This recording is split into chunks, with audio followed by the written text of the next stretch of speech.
Hello दोस्तों, मेरे channel भजन रसधारा में आप सभी को स्वागत है। दोस्तों, आज मैं शादी की माटी कोड़ करके आई हूँ। माटी कोड़ जो रस्म होता है हम लोगों में शादी में, तो वो करके आई हूँ और अपने ननद रानी को अच्छे तरह से गाली सुना करके आई हूँ। तो क्या कौन सी गाली है आप सबके साथ भी मैं शेयर करना चाहती हूँ दोस्तों। तो चलिए शुरू करते हैं। अरे जौवन नेगवा मांगबू उहे नेगवा देव ननद रानी हो। अरे जौवन नेगवा मांगबू हे हो नेगवा देव बाबा प्यारी हो।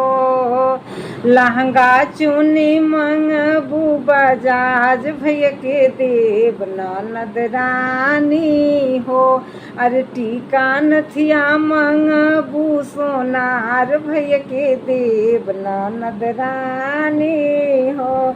अरे जौवन नेगवा मांगबू हे हो नेगवा देव ननद रानी हो। अरे झुमका टीका मांगबू सोनारे भैया के देव ननद रानी हो।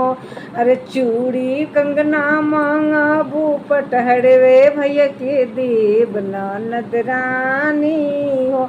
अरे चूड़ी कंगना मांगबू चूड़हरवे भैया के देव ननद रानी हो।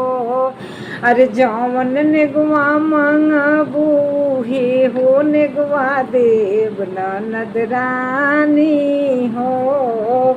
अरे बंगला कोठी मांगबू प्रॉपर्टी डीलर भैया के देव ननद रानी हो। यार बंगला कोठी मांगबू डीलर भैया के देव ननद रानी हो।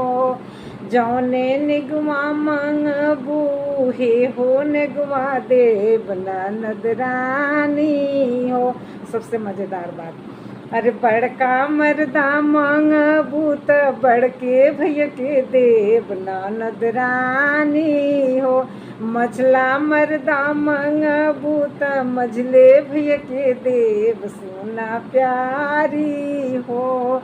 अरे छोटका मर्दा मांगबू त छोटके भैया के देव भैया प्यारी हो। जौवन नेगवा मांगबू हे हो नेगवा देव ननद रानी हो। जौवन नेगवा मांगबू हे हो नेगवा देव सोना ननद रानी हो।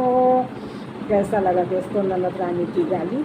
अगर अच्छा लगा हो तो कमेंट बॉक्स में एक बार अपना राय ज़रूर लिखिएगा कि ननद रानी की गाली कैसा लगा आप सभी को।